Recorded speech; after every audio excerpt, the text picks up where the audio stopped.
Hello everyone, this is Jeff Summer with some more Castle Museum Archaeology.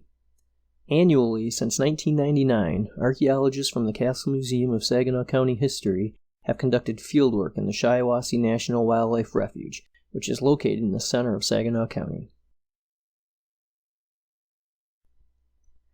This work supports the Historical Society's mission to serve the community through exploration, preservation, and presentation of their historical and cultural heritage.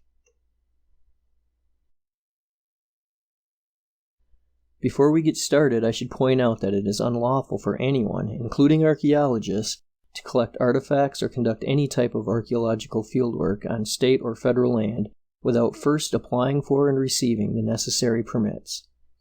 The archaeological fieldwork conducted by the Castle Museum Archaeology team includes surface survey, shovel testing, and test excavations. We also periodically monitor known archaeological site locations. Surface survey entails walking over exposed ground in a systematic way, looking for artifacts or other signs of an archaeological site. When artifacts are found, they are flagged and carefully mapped in before they are collected. Shovel testing involves digging small holes, usually 50 centimeters square. The holes are arranged in transects or a grid over an area thought to contain an archaeological site. Shovel tests are dug in 10 centimeter levels and all soil is screened to reveal any artifacts. Shovel testing allows us to determine the size of a site, to see the general distribution of artifacts across a site, and to assess how intact or disturbed the site might be. Test excavations are a more intensive look at a specific area of a site. They allow us to find more detailed information about when a site was occupied and the types of activities the people who lived there were engaged in. To date, we have discovered over 40 archaeological sites and have found thousands of artifacts spanning the period from the late Archaic, perhaps as early as 3,000 to 4,000 years ago, through the early 20th century. So what is it about the Shiawassee National Wildlife Refuge, and indeed the Saginaw Valley as a whole, that made it so attractive to people? It all has to do with water, the river system and associated wetlands. Here we see the river system of the Saginaw Valley in Saginaw County. You can see several rivers all come together in the center of Saginaw County, which is right where the Shiawassee Wildlife Refuge is located, and that's right here in this area. Here we have the Saginaw River flowing up to the north. This is the Shiawassee River here. The Cass River going off to the east. Down this direction, here's the Flint River, the Shiawassee River, and let's see, this is Swan Creek and various branches of the Bad River starting in the St. Charles area.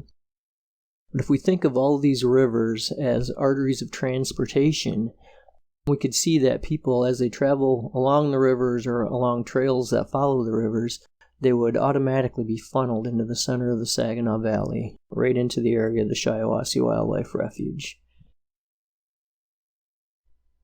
This is a map of the Quaternary Geology of the region. It shows the landforms that are a result of the most recent ice age. Dark green areas are end moraines. These are locations where debris piled up at the edge of the glacier during periods when the ice front was stationary. The blue areas are all lake-deposited sediments, and so they are all areas that are formerly the lake bed of the earliest stages of what became Lake Huron. The yellow areas are sand dunes and beach ridges.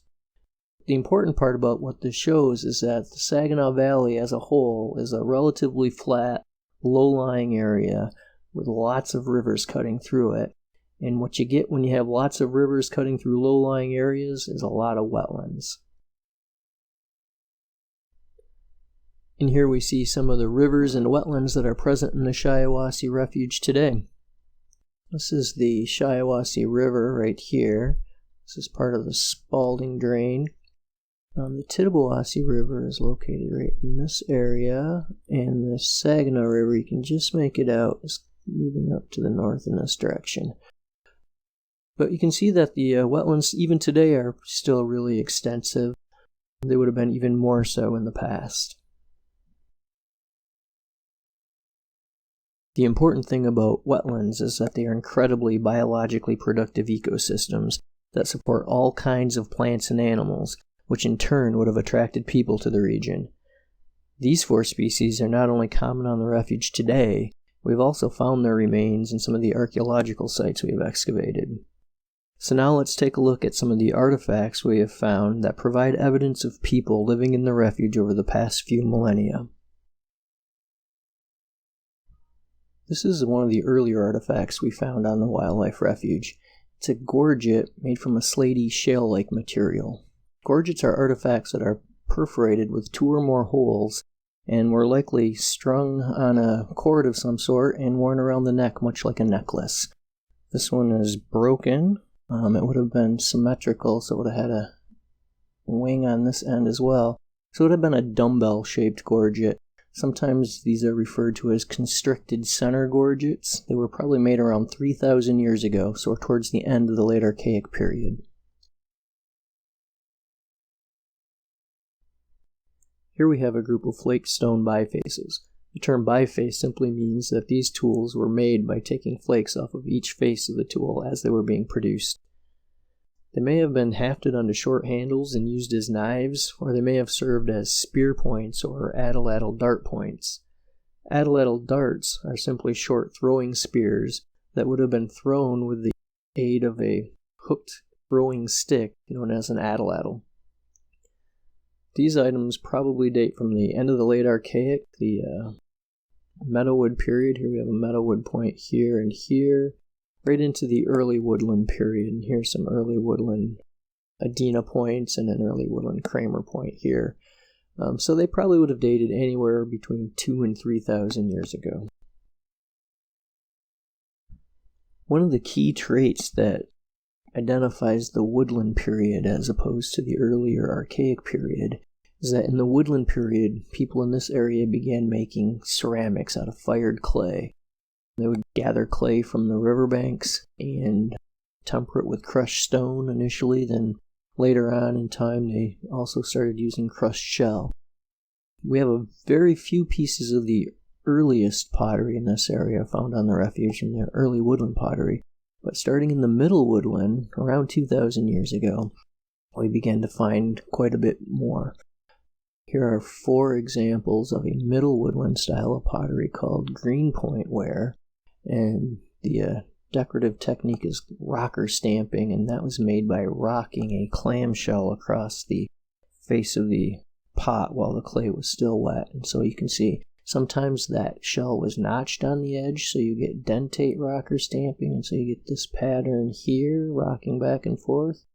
Or sometimes the shell was just left plain, and so you get plain rocker stamping, and so here's some plain rocker stamping here.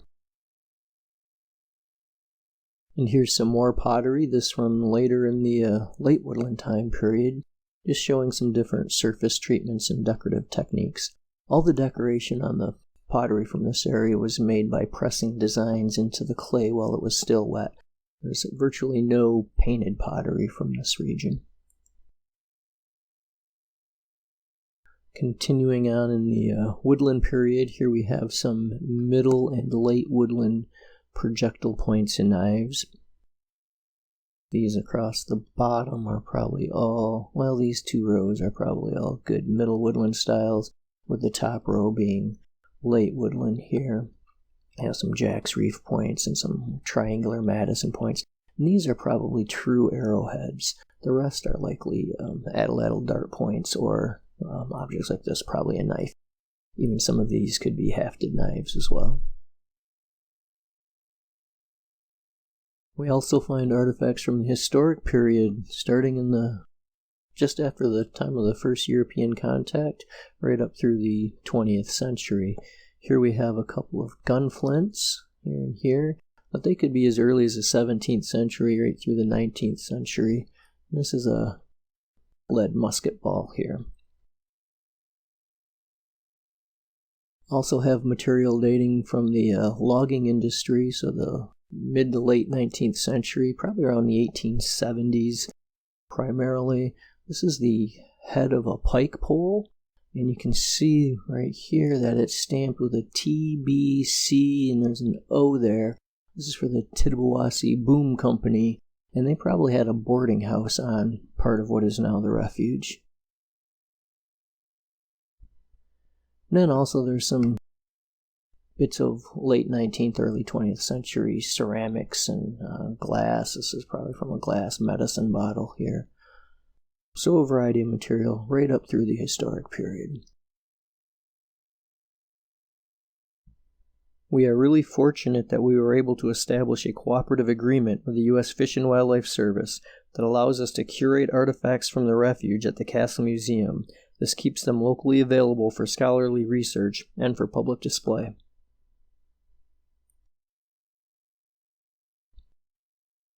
So in the coming years, the Castle Museum of Saginaw County History will continue to partner with the U.S. Fish and Wildlife Service to identify, understand, and protect the irreplaceable cultural resources of the Shiawassee National Wildlife Refuge.